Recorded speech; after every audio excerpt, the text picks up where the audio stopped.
O tema de hoje é mecanismo de defesa vibratório. Os dois primeiros vídeos do curso, que é o mecanismo de defesa vibratória e leitura do Evangelho. A primeira pergunta de hoje é da Grazi. Pode fazer a sua pergunta, Grazi.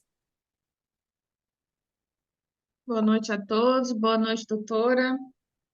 Boa noite. Doutora, quando indicamos o Evangelho no lar ou os hábitos de proteção para familiar ou amigo, os espíritos que estão obsediando passam a nos atacar por a gente tirar, vamos dizer assim, a vítima deles, né? Nós temos que saber escolher a quem orientar, como é que funciona? Olha, ninguém faz evangelho no lar para espantar o obsessor. O que espanta o obsessor é sua reforma moral. Estou errado? Não. Não estou. Porque não adianta a família se reunir para fazer evangelho no lar para espantar o obsessor, depois um está pegando o pescoço do outro. Um está falando mal do outro. Isso ainda piora ainda mais a situação, porque aqueles espíritos ouviram uma coisa e, de repente, na prática familiar, está ouvindo outras completamente diferentes.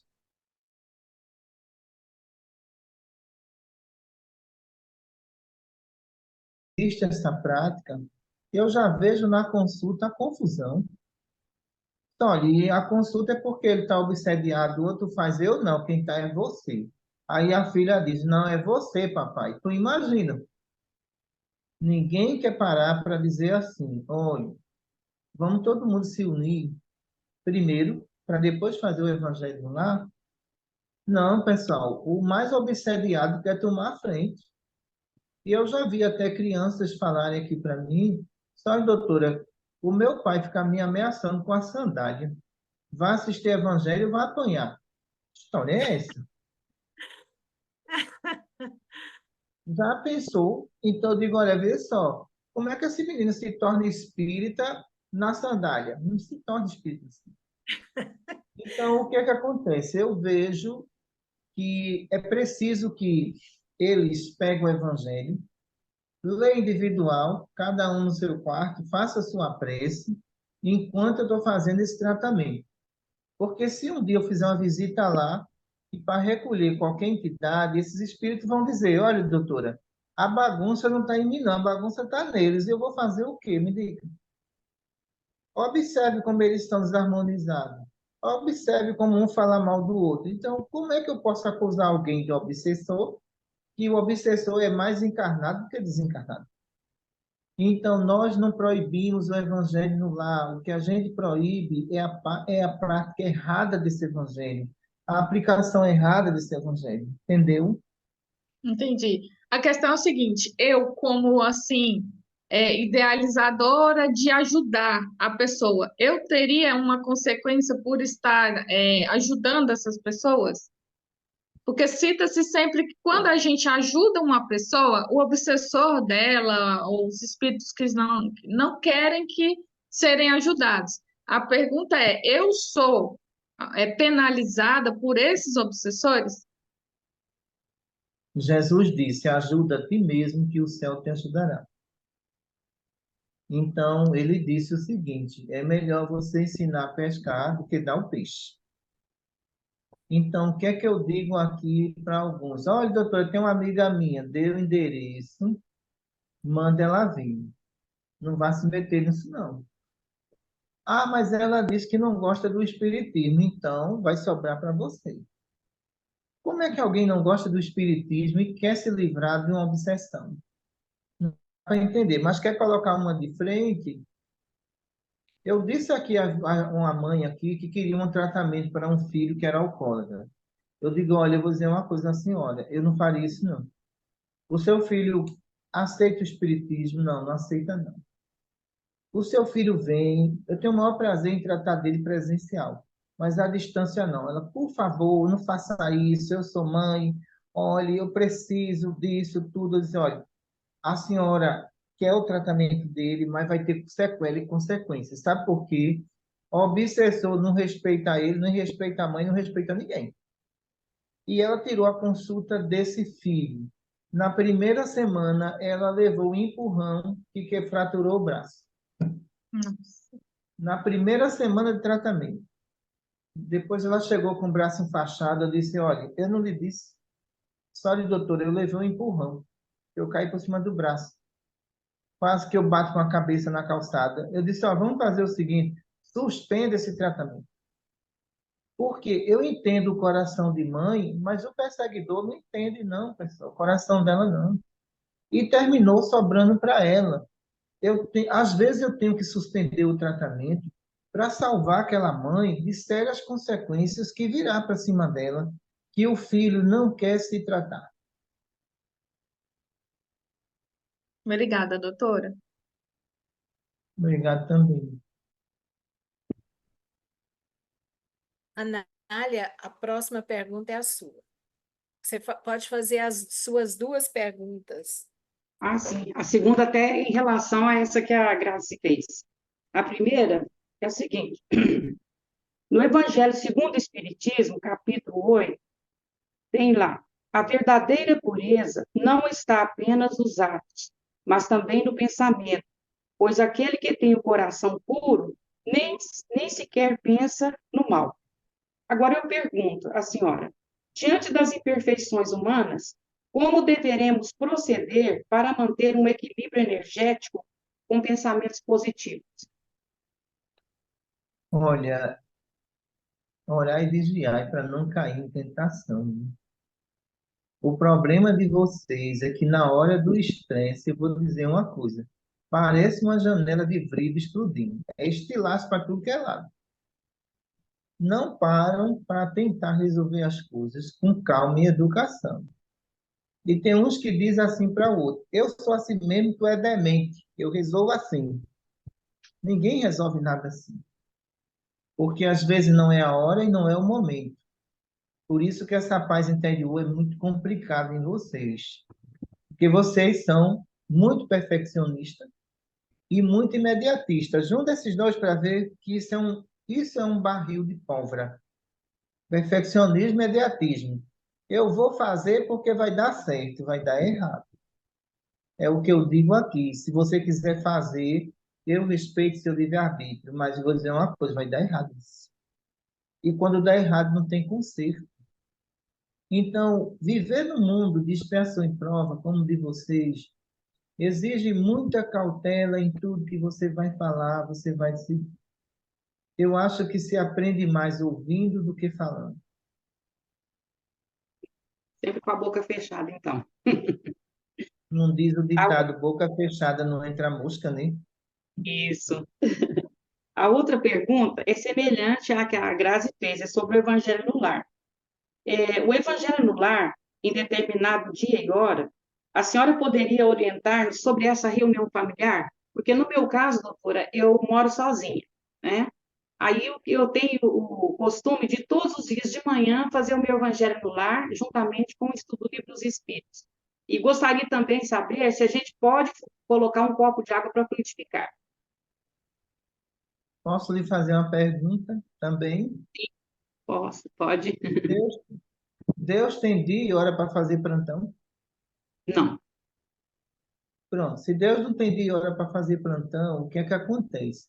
Criar uma metodologia que o evangelho tem que ser naquela hora, naquele dia. Aí vejo os problemas que eu encontrei de pessoas aqui, que eram de centro espírita que vieram. Olha, eu faço meu evangelho no lar e no dia que eu estou fazendo, se chegar uma visita, eu boto de casa para fora. Isso é caridade, criatura. Não. Olha, vá-se embora porque é hora do meu evangelho. Isso não é caridade. Ora, então, se aquela visita está ali, atenda a visita muito bem. Depois que a visita foi embora, os espíritos superiores não vão embora. Eles entendem o que você está fazendo. Mas você despreza primeiro, para depois falar de amor. Eu não concordo com essas coisas. E eu digo a muitos aqui de centro espírita, está errado. Então, se você mora sozinha, faça o evangelho 15 minutos, 10 minutos. Está Não entendendo? pode convidar a visita para fazer o evangelho? Visita, a gente convida para comer bolo. Evangelho no lar, não. Essa é boa. Porque, Maria Amélia, vê só, a pessoa está com a carga fluídica pesadíssima. Aham. Ela vai descarregar na tua casa. O Tá evangelho no chegando lar da não vai rua, tirar aquele fluido. Aí, quando sair, quem não dorme é você, quem se perturba é você. Então, é melhor você ensinar aquela pessoa a fazer em casa do que você trazer ela para dentro de casa. certo. E a Mas fluidificação da água? se for um bolinho com café, pode. Não tem problema não. Sem Doutora problema. Cristina, e a fluidificação da água, a gente pode pôr um copo para fluidificar? Olha, outra coisa que eu vi muito aqui de centro espírita, vê só. Chega umas aqui que vai com o horário do meio-dia, um horário que tinha água, que vai voltar água de novo. Aí dizia, olha, o tratamento à distância do seu esposo, ele pode vir, não. Aqui tem água, ele não vem, tá certo. E como é que a senhora vai fazer? Ele não gosta de espiritismo, eu vou botar água na geladeira que ele toma enganado. Uma medicação tomada enganada tá certo, pessoal, essa desonestidade. Isso está errado. E outra disse assim: eu faço feijão até com água fluidificada. Pelo amor de Deus, isso é o cúmulo do absurdo. Porque quando ele comeu feijão, sabe, a água está fluidificada. Então, olha, medicação espiritual, passe, comunicação espiritual, água fluidificada tem que ser feito dentro da instituição.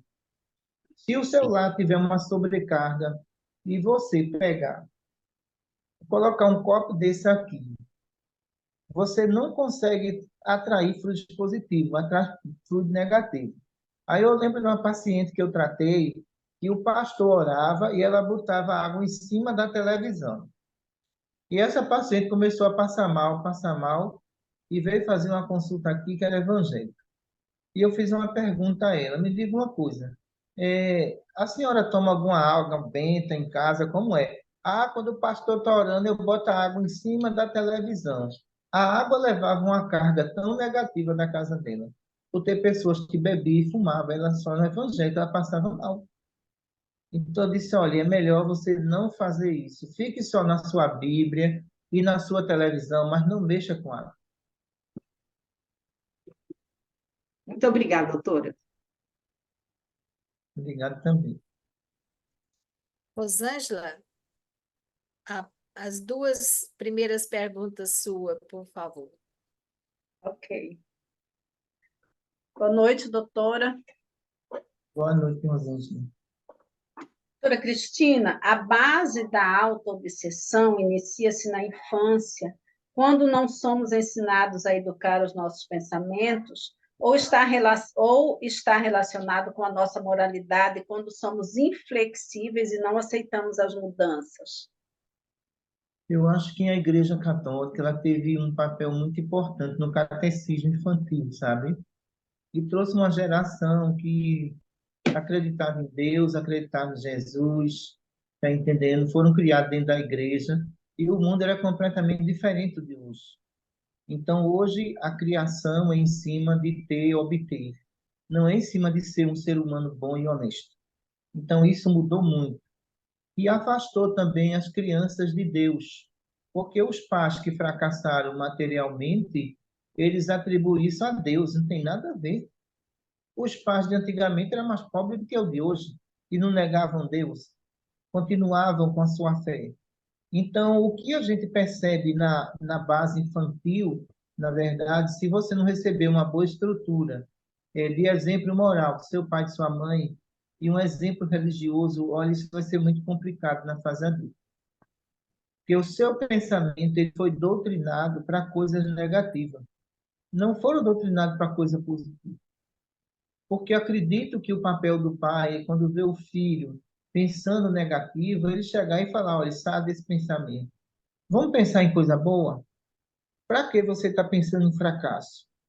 O papel do pai é esse, é a sustentabilidade emocional pelo lado positivo. Mas se esse pai ele é crítico, esse pai humilha o filho, esse pai reclama de Deus todo dia, esse adulto será um adulto que vai ter dúvida com tudo em sua volta. Ele vai dizer: será que essa religião é certa? Será que esse emprego é certo? Eu estou fazendo a faculdade certa? veja que a mente dessa pessoa adoeceu. Entendi, doutora. É bem sério mesmo isso. A segunda pergunta. Na confusão de ideias no meio espírita, os obsessores sempre foram os grandes culpados e os obsidiados as vítimas. Temos aprendido o correto, né, nos cursos do CME. A leitura do Evangelho, a lei de causa e efeito e a lei do amor, bem compreendidas, é o meio certo para solucionar os casos de obsessão? Se você compreender tudo isso, e não existir a prática, você não fez nada. Isso é a teoria. A prática é o exercício de tudo que você estudou. E está aí a dificuldade de alguns que estão em tratamento nessa sala. Então, eu tenho aqui uma senhora de 41 anos, que eu disse, olha, você está doente pelo modo de pensar. Me ensina a pensar positivo. Eu ensinar? Não, minha filha. Você aprendeu a pensar negativo. Agora você vai ter que desaprender a pensar negativo para pensar positivo. Como é que eu vou me envolver com pensamentos criados por você? Eu não posso. O que você cria é de sua responsabilidade. Como é que eu vou lhe ensinar? Ensinar a você a pensar positivo. Então, veja, essas pessoas também precisam de psicóloga. É o que eu recomendo para elas. Porque, às vezes, a falha foi na infância, partiu para a adolescência e chegou na fase adulta e não consegue se recuperar. Por isso que é de fundamental importância a mudança de pensamento para afastar os maus espíritos. Entendi. Muito obrigada, doutora. Obrigado A, também. pró- a próxima pergunta é da Simone, mas não deu tempo dela chegar. Ela pediu para eu fazer a pergunta dela, doutora. Tá? É, eu posso abrir até um parênteses aqui para dizer a todos que as aulas todas foram gravadas e quem quiser, quem matar alguma aula, quiser assistir ou assistir as passadas, faça um contato com a Marane. É ela que está gravando as nossas aulas, viu, gente? A pergunta é o seguinte: como nos blindar das negatividades do nosso meio, sendo que existem pessoas e ambientes que não podemos nos afastar. Às vezes, já é involuntário. O fato de apenas ouvir e não absorver também é ruim? Olha, estar num ambiente negativo não é participar da negatividade, não é isso. Eu estou num ambiente de doente, mas eu vou participar da doença deles. Eu não posso fazer isso. Eu estou aqui para ajudar, e quando eu vejo que é tão doente, eu prefiro aplicar medicação e ficar em silêncio, porque aquela pessoa não está preparada para ser orientada. O grande problema de vocês é não sentir-se desfocada, né? Ah, fulano está ali, eu não posso me sentir desfocada.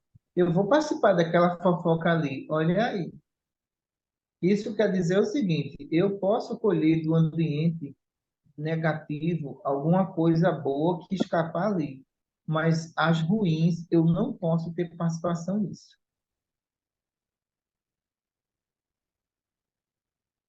Respondeu a sua pergunta, Adelaide, que a sua é semelhante a essa.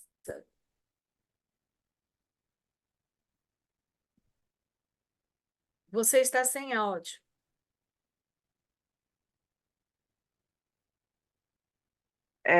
Eu ia falar mesmo, Maria Amélia, tá? É semelhante à minha. Respondeu. Respondeu, né? Sim, Então, respondeu. agora é a vez do Moreira. Moreira, você faça, por favor, as duas primeiras.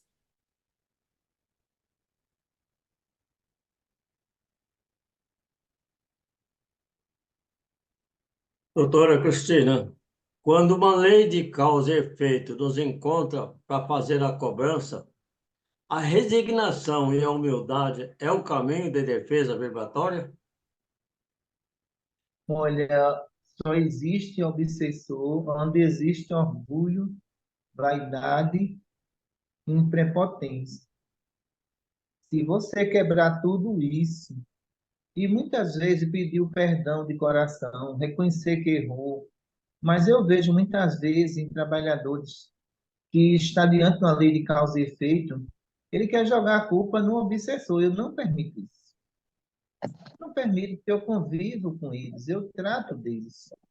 E eu vejo que foram pessoas que sofreram, e eu tenho que respeitar os dois lados. Geralmente, o que é que eu digo para eles? Olha, eu vou cuidar dele, mas eu vou cuidar de você. Você não vai ficar desamparado.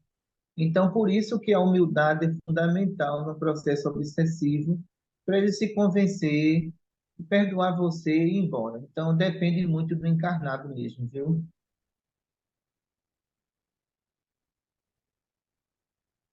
A segunda pergunta. Como podemos vencer o nosso subconsciente que nos impulsiona a uma sintonia de primeira dimensão? Olha, a questão que às vezes numa existência só você não consegue isso. Muita expiação e prova é um treinamento de paciência, de resignação. Muita expiação e prova é vigilância constante, entendeu? Então, os espíritos oscilam muito em muita expiação e prova. Então, essas oscilações vibratórias faz com que seu subconsciente também traga lembranças de vidas passadas complicadíssimas, e tem também lá no QTMR sobre isso. Então, o que é que acontece? A gente tem que aprender a viver essa existência para a gente aprender que na outra nós erramos e não queremos reviver lá, nessa agora.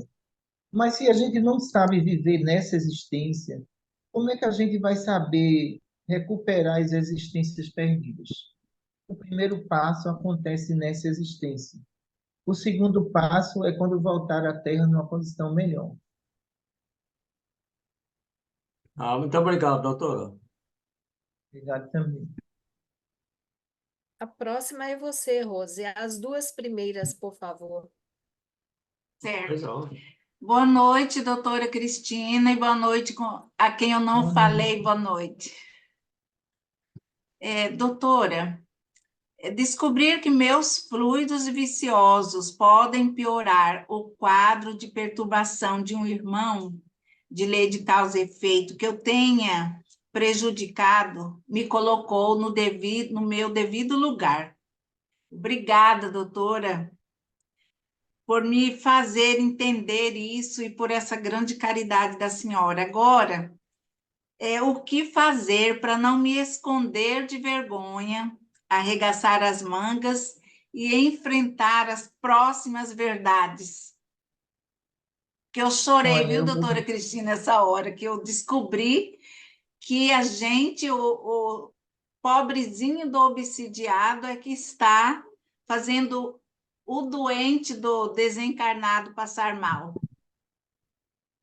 Olha, o desencarnado, ele passa mal, porque o fluido de vocês são muito materializados, e muitas vezes vocês jogam a culpa no processo obsessivo, e não no erro cometido, é muito diferente.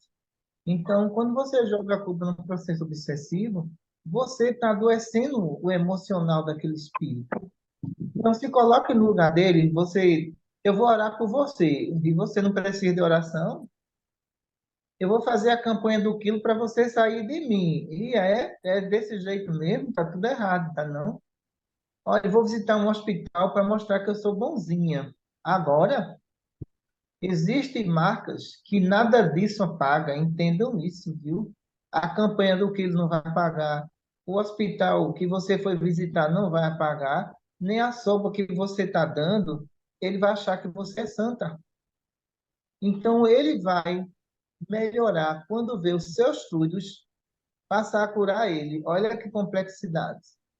Aí ele vai dizer, olha, ela realmente é uma pessoa melhor, porque até o fluido dela está passando a minha dor. Então vamos pensar nisso. Mas as pessoas criaram fugas, achando que essas fugas iam resolver o problema de muitos espíritos que perderam tudo. Espíritos que perderam família, espíritos que lhe amavam e de repente você traiu. Então, olha, então você faz tudo isso e se esquece que aquele emocional foi destruído e que você acha que você dando uma de vossa santidade terrena vai resolver isso? Não vai de jeito nenhum. O que vai resolver agora é você admitir que errou, procurar acertar, para que essa atmosfera mude e chegue à cura do seu obsessor. Maravilhoso, doutora, a gente entender isso, conseguir trabalhar na gente essa transformação. Obrigada. A outra, Maria Amélia, também? Sim, a segunda. A doutora, é uma curiosidade. O aparelho que mede as partículas fluídicas negativas ou positivas para saber o estado vibratório do médium no MCM é o parecido com o psicoscópio que o doutor André Luiz conheceu no nosso lar ou já é mais evoluído? Olha, vê só, eu uso muito aqui cápsula de intensidade positiva e negativa, tá entendendo? Eu coloco a cápsula de intensidade negativa para a gente detectar as energias lá fora que estão vindo na direção do paciente. Aí o que acontece? A gente sabe agora que tem uma influência externa. Aí a gente bota a cápsula de energia positiva. Essa energia positiva anula a negativa e ele perde a força lá fora, certo? Então, o que o doutor André Luiz ele falava, hoje não existe mais, existe mais avançado, tá entendendo, do que aquilo que ele falava. Porque a gente vai encontrar uma tecnologia espiritual que não é de 1945, que já é algo muito mais avançado em termos de aparelhos espirituais que está dentro das salas. Como aqui eu não tenho passe de paciente, eu tenho jato asséptico. Quando o paciente entra, já esteriliza ele, que eu não preciso ir do passista para fazer isso, entendeu? Então, essas modernidades, com o tempo, elas vão evoluindo cada vez mais para facilitar o nosso trabalho. Maravilha, obrigada. Obrigado também. Maria das Graças, é a sua vez. As Bem, duas. certo. Boa noite, doutora, Boa noite, Maria das Graças. e boa noite a todos que não cumprimentei. Primeira pergunta: como manter uma sustentação vibratória se na realidade praticamos o efeito zebra nos mecanismos de defesa, como a senhora nos disse? Olha, o efeito zebra é complicado, né? Então, a Eu achei. sustentabilidade, eu acredito que ao acordar de manhã, não se preocupe logo em fazer o café. Faça a limpeza fluídica com a prece, com o evangelho, para depois, quando você for fazer o seu café, você estar de bem com você mesmo, tá entendendo? Mas Sim, amanhecer o dia reclamando, você vai terminar o dia péssimo. Você não vai se recuperar. Então, o que é que acontece? Os pássaros nos ensinam a amanhecer o dia cantando, né? Isso é o primeiro sinal que eles acordaram. Então, o é o que primeiro eu sinal ouço. do ser humano é a prece, é o Pai Nosso, para dar uma sustentabilidade vibratória. E, a partir daí, analisar tudo que se fala, tudo que se escuta, para saber se vale a pena dar uma resposta. Certo. É o que eu tenho feito. Há mais de uma semana eu estou tentando fazer isso. Tentando, não, fazendo. Eu já saio do quarto depois que eu leio o Evangelho e faço o Pai Nosso. Nem que seja 3 linhas, eu leio. Graças a É uma Deus. boa terapia, entendeu? Uma boa Nossa, terapia. eu tenho melhorado demais, graças a Deus. E agradeço à equipe da senhora que tem nos auxiliado muito também. A segunda pergunta seria o seguinte: conheço pessoas que dizem que não entendem as palavras do Evangelho. Nesse caso, doutora, a reforma moral parte das interpretações das obras kardecianas ou pela prática dessa pessoa? Olha, eu vou dizer uma coisa: ler o amor é uma coisa, sentir o amor é outra, e dar amor é completamente diferente. É o exemplo de Sim. todos, né? Então, acredito que o exemplo, ele vale mais do que a literatura. Ah, E sim. muitas vezes se lê muito, mas na prática não se faz absolutamente nada. Está entendendo? Então, eu tenho trabalhadores instruídos e não instruídos. E os que não são instruídos, eles vão ter que agir da mesma forma como aqueles que têm instrução. E quando eu Certo. vejo, são trabalhadores que entendem muito pouco do evangelho, mas eles praticam muito evangelho na prática, é completamente diferente. Não é isso? Então, são aqueles que não dão trabalho, são aqueles mais calmos, mas que você, se você mandar ler um texto e ele interpretar, ele não vai saber. Mas ele Sim, sabe do dever moral que ele tem diante da família e da sociedade. sim, mas nesse caso, se a pessoa já fez ensino médio, ela sabe ler, então uma desculpa de não entender pode ser. Olha, saber ler é uma coisa, só É, que o dom da interpretação você já nasce com ele, tá sim, entendendo? Se você tem, sim. tem dificuldade na interpretação, então parta Aí, para o exemplo prático, aí aí você complica. vai sentir essa essência divina, né? Sim, entendi. Ficou claro. Gostei, muito obrigada. Obrigado também. Sil- Silvia, doutora, essa questão de ler o Evangelho, e não entender, o Evangelho a gente vem lendo anos, anos, anos e anos, né? E a gente sabe que cada vez mais que a gente vai lendo o Evangelho, mais a gente vai entendendo e descobrindo coisas novas, Uhum. não é isso? Então, eu acho que para um leigo do Espiritismo é mais complicado a pessoa entender assim, numa leitura simples, principalmente, não é mesmo? Olha, existe ali as instruções dos Espíritos que facilitam a leitura desse Evangelho. Mas se você pegar um leigo e mandar ele ler a Bíblia, vai ser muito complicado. Ele não vai saber a interpretação. O Evangelho segundo o Espiritismo, ele dá facilidade de compreensão. Mas aí as pessoas também têm que participar de grupo de estudo do Evangelho para entender melhor a sua interpretação. Com certeza. Silvia, é a sua vez, minha querida. Obrigada, doutora Cristina. Boa Obrigado noite a também. todos. Boa noite, Boa noite. doutora. Boa noite.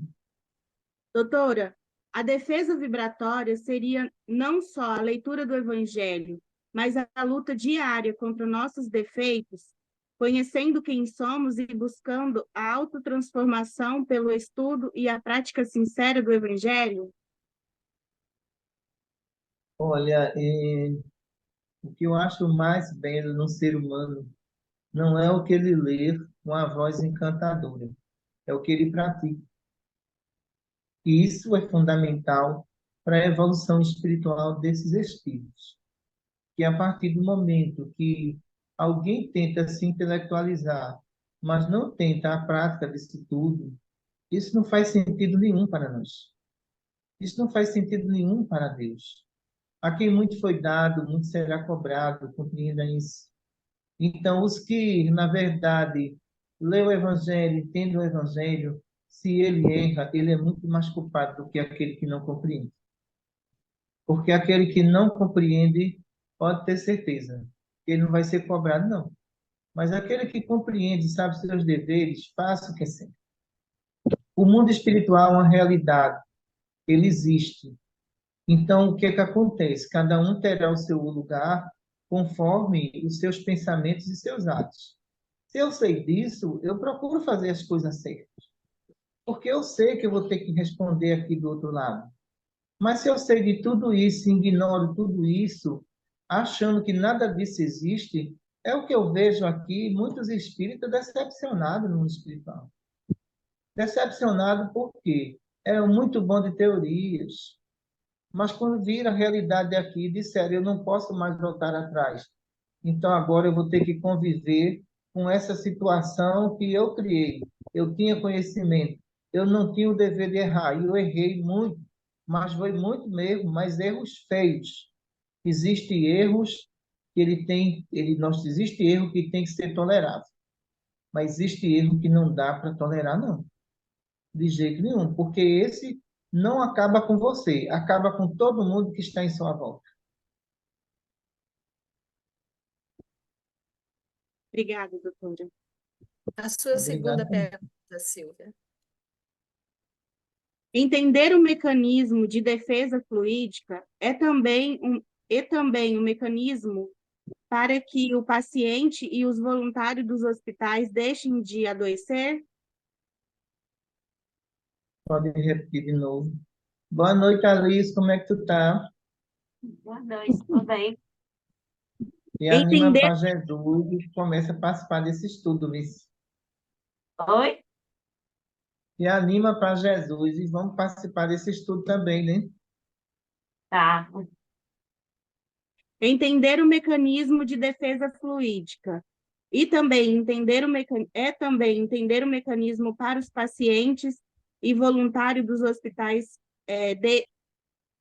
desculpa, entender o mecanismo de defesa fluídica e também o mecanismo para que os pacientes e voluntários dos hospitais deixem de adoecer?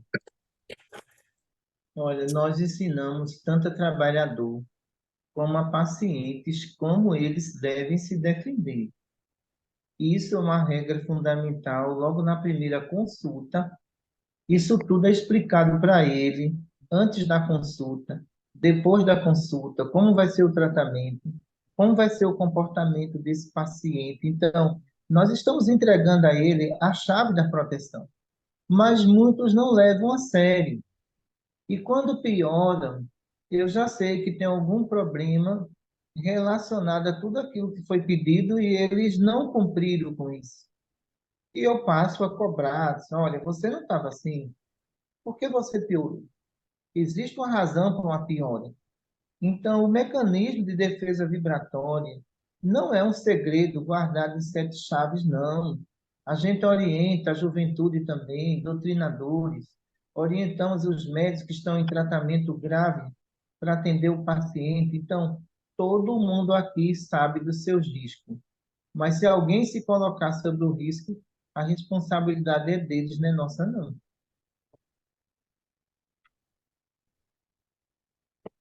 Obrigada, doutora. Desculpa. Obrigado também. A próxima pergunta é da Lia. Lia Maria Madalena. Sim, boa noite a todos. Boa noite, doutora. Doutora, ao ocupar uma tribuna, o tema da palestra será escolhida pela direção da casa ou pelo palestrante? E o que a senhora poderia dizer aos dirigentes de centro espírita que escolhe um trabalhador para assumir a tribuna sem antes ter avisado, para que ele possa fazer essa preparação? Olha, na nossa escala aqui, nós temos o palestrante de reserva. A gente chama de palestrante substituto, não é isso? O palestrante substituto. Então, o que é que acontece? Eu tenho uma escala, mas esse palestrante substituto, ele é o reserva. Se aquele faltar naquele dia, ele já tem um tema preparado para realizar. Está entendendo? Aqui. Aqui é o substituto, tá vendo? Então, o que é que acontece? Eu tenho uma escala normal, mas eu tenho substituto. Então, se de repente eu não for fazer a palestra, eu já aviso, eu não vou fazer a palestra. Então, chame seu crânio para fazer. Mas seu crânio já está preparado para isso. Ele já tem um tema lá guardado para isso. Então, quando você não tem esse tema, a gente tem que entender que quem vai a uma casa espírita, ele quer ouvir uma palestra e sair de lá contando a todo mundo. Olha, a palestra foi muito boa. Eu gostei da palestra. Mas quando você bota alguém que não está preparado para aquilo, pode ter certeza que o cartão postal está manchado. Que a palestra é um cartão postal. Então a pessoa vai dizer, eu não gostei da palestra, a pessoa estava muito repetitiva, ela não conseguiu desenvolver o tema. Por quê? O substituto pode existir mas ele tem que estar preparado, ele tem que estar com o tema guardado para substituir aquela pessoa que ali foi colocada. A questão do tema, eles escolhem o tema aqui. Mas tem uma coisa, eu quero saber como eles vão desenvolver esse tema. Então, escolher um tema aqui, como, por exemplo, orgulho e humildade, né? Eles vão tirar isso aqui da codificação de outras obras. Então, eu quero saber se isso está dentro da doutrina espírita. Porque, veja, eu vejo pessoas até contar filme de terror em palestra. Como é que pode um negócio desse? Quem vai ali quer ouvir isso, pessoal? Palestrante contando o que aconteceu na novela, e aí, vê que situação. E, de repente, aquelas pessoas fazem, olha, eu vim aqui escutar uma palestra e não consegui, porque ele está falando da novela, dos acontecimentos lá, não pode. Olha, nós temos revista espírita, nós temos codificação, tem muita história no livro O Céu e o Inferno, tem muita história ali para ser contada. Está entendendo? Você vai para a Gênese, tem muita passagem bonita de Jesus na Gênese. Então, eu tenho um arsenal de história para contar. Aí tem palestrante que vai contar a vida dele. Não pode. Se alguém fizer isso, eu chamo logo Dona Zelma e digo, olha, não bote mais não. Bote mais não, por quê? Ali não é consultório psicológico, a pessoa está contando a vida dele. Aqui começa os egos. Olha, eu sou uma pessoa muito boa, eu sou uma pessoa que faz campanha do quilo, olha, eu sou uma pessoa assim. Olha, essas palestras, elas acabam com qualquer reunião e esvaziam os salões de palestra dos centros espíritas. Entendi. Obrigada, doutora. Obrigado Porque, também. assim, eu fico muito grata mesmo pelos ensinamentos que eu estou recebendo, porque ao longo aí dos 25 anos, sempre trabalhando na mesma casa, mas para melhorar, busquei sempre estudo fora, e a gente sempre passando vergonha com essas, vendo hoje o que a gente está aprendendo, o que está sendo passado para a gente agora, com o que a gente chegou até aqui, então tem muito a desejar mesmo. Por isso, eu venho aí a meu agradecimento por ter a oportunidade de estar envolvida nesse grupo.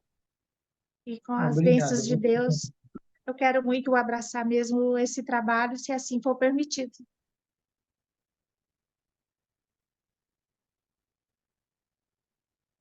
Obrigada. É, agora é a vez da Glória. A Glória quer tirar uma dúvida rápida aí. Pode fazer a sua pergunta, Glorinha. Boa noite, doutora Cristina. Boa noite, Grone.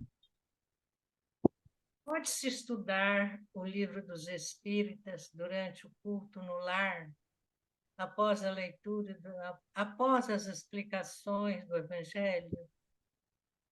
Pode sim, pode ser estudado o livro dos Espíritos. Como pode também ser estudado qualquer obra espírita, tá entendendo? Desde que também não seja uma coisa muito assim, uma hora de evangelho é muito cansativo, né? Então, no máximo, a gente pede que as pessoas façam 20 minutos, porque o mais importante é que você fez. Não é uma hora que você vai prender as pessoas ali, onde muitas vezes começa numa vibração e daqui a pouco está num cruzado de perna para lá, para cá, querendo ir embora. Daqui a pouco está olhando para o relógio, está entendendo doido que termine, e aí a vibração cai e praticamente esse evangelho está perdido. Porque as pessoas se cansou porque foi uma hora. Então, geralmente aqui eu mando fazer de 15 a 20 minutos. Quando eu vejo uma reunião aqui que é bastante complicada, que é de meu dia, que é dos pacientes de hipnose, doutor Ricardo, eles prendem o paciente ali apenas 25 minutos e 30. É o que o paciente aguenta. Se ele fizer 45 minutos, já tem paciente que está agoniado. Então, a gente vai pelo comportamento da doença espiritual. E existe doença espiritual que o paciente só aguenta 20 minutos ou 30 minutos. Obrigada, doutora. Obrigado também. Ludmila, Desculpa. Ludmila, é a sua vez. As suas duas perguntas, por favor.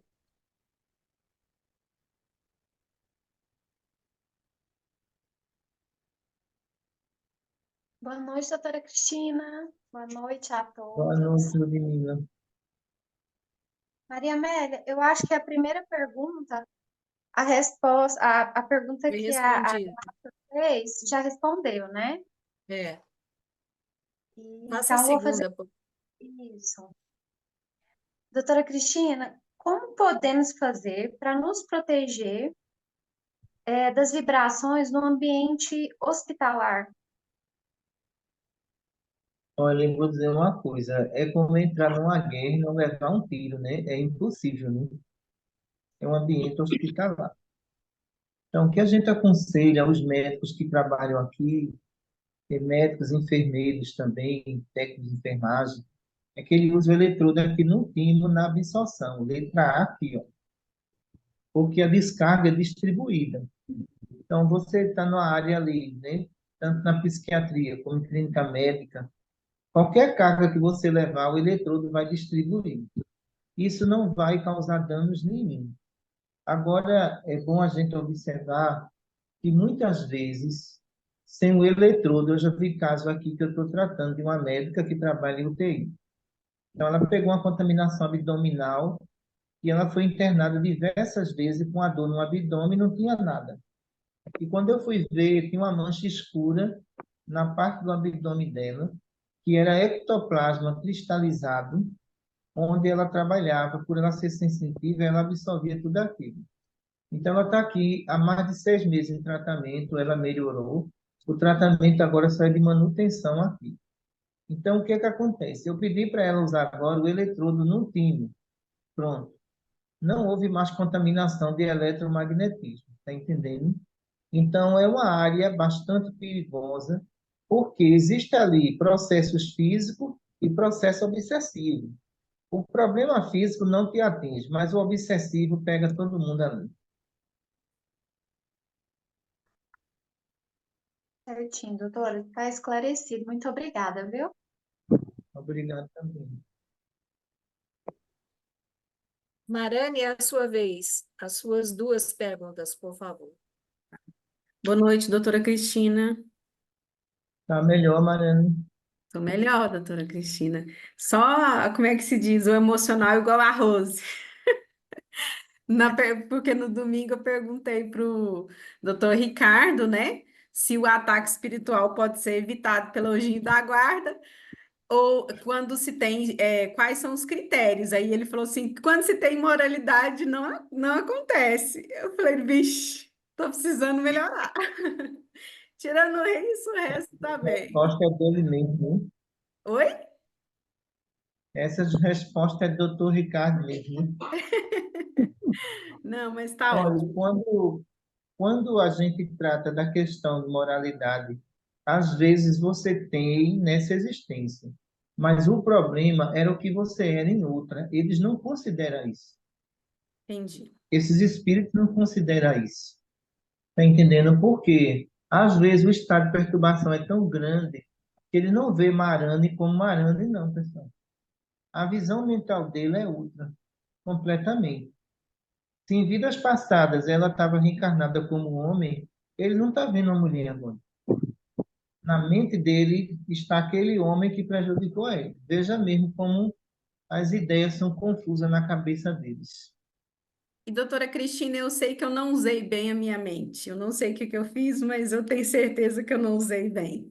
Então, eu tenho consciência disso. Antes de fazer a minha primeira pergunta, e se der tempo eu faço a primeira, deixa eu só tirar uma dúvida, doutora Cristina, que já é a segunda vez que acontece, só para eu saber, assim, se tem alguma coisa relacionada com mediunidade. Na semana passada, durante os períodos de atendimento no balcão, e aí foi por causa da pergunta da nossa colega que eu lembrei de comentar, eu sinto uma onda de calor, assim, aí o meu ouvido entope os dois, aí eu vejo um tanto de luzinha assim, fico tonta, assim, alguns segundos e depois volto ao normal. Isso pode ser algum tipo de contaminação? E nesse momento eu estava sem eletrodo. Eu não acredito em contaminação aí, tá entendendo? Então, eu acredito na sensibilidade auditiva. Se fosse uma contaminação, tu ia cair de novo. Deus me livre. Posso cair mais, não. Pode mais não. Pode não, de jeito nenhum. Então, isso aí faz parte da tua sensibilidade auditiva. Aí não é nenhuma perseguição, não. Entendi. Tá bom. A minha primeira pergunta, doutora Cristina, eu sou defensora das mulheres, e eu entendo, assim, eu assisti a palestra, a doutora falou que esse negócio de TPM é mulher mal educada, doutora Cristina do céu, então eu estou precisando me educar muito bem, porque no atendimento do balcão eu entendo todo o momento, assim, de angústia que é esse período, e eu senti que depois que eu entrei nos 40 piorou bastante. Então, qual que é a minha pergunta? Doutora Cristina, na palestra Mecanismos de Defesa Vibratória, foi comentado que TPM é uma questão de evolução.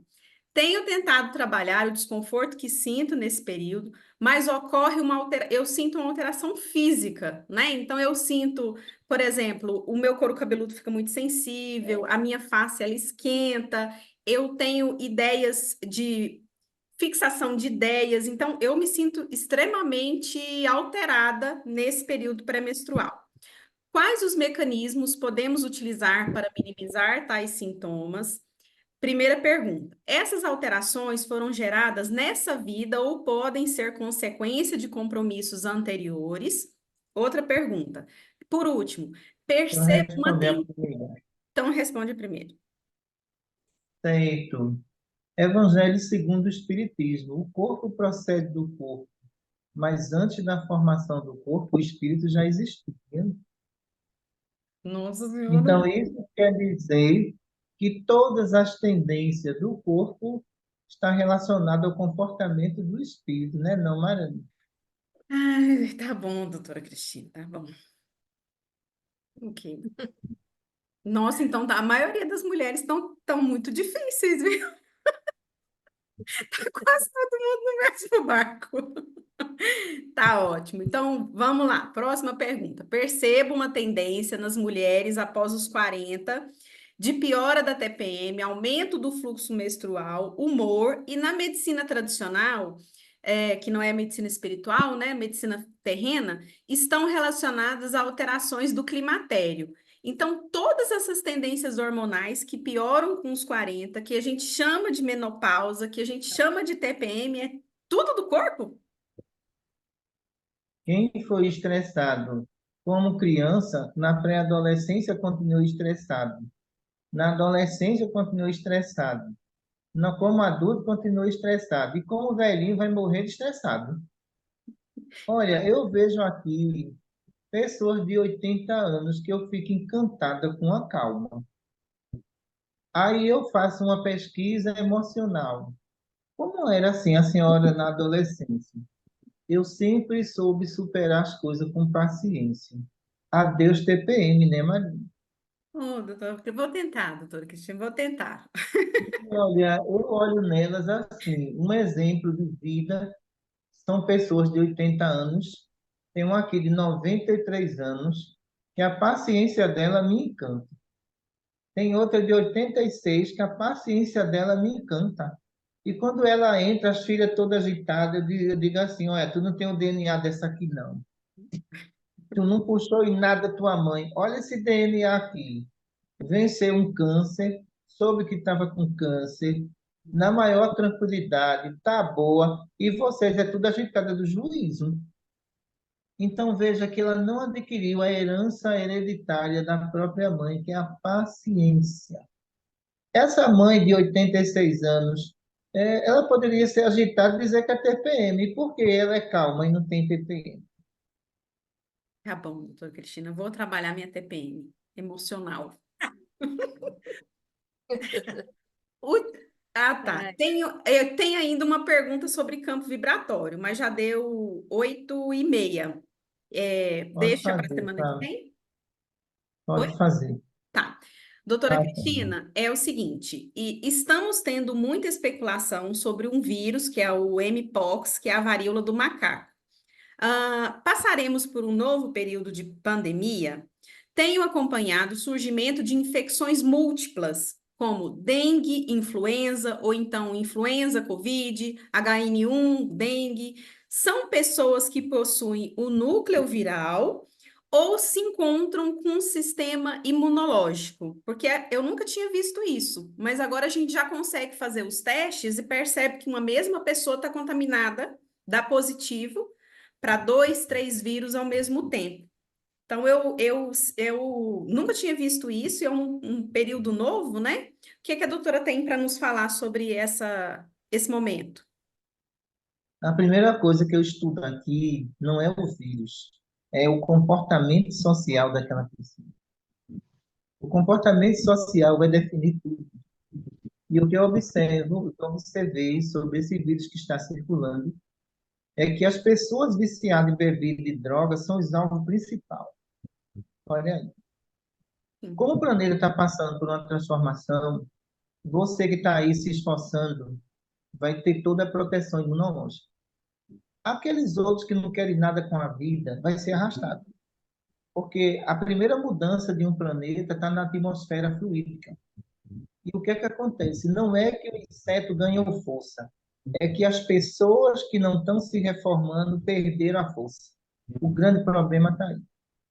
E você vai ver várias condições virais arrastando essas pessoas. Enquanto as outras, a gente vai perceber que vão permanecer ali.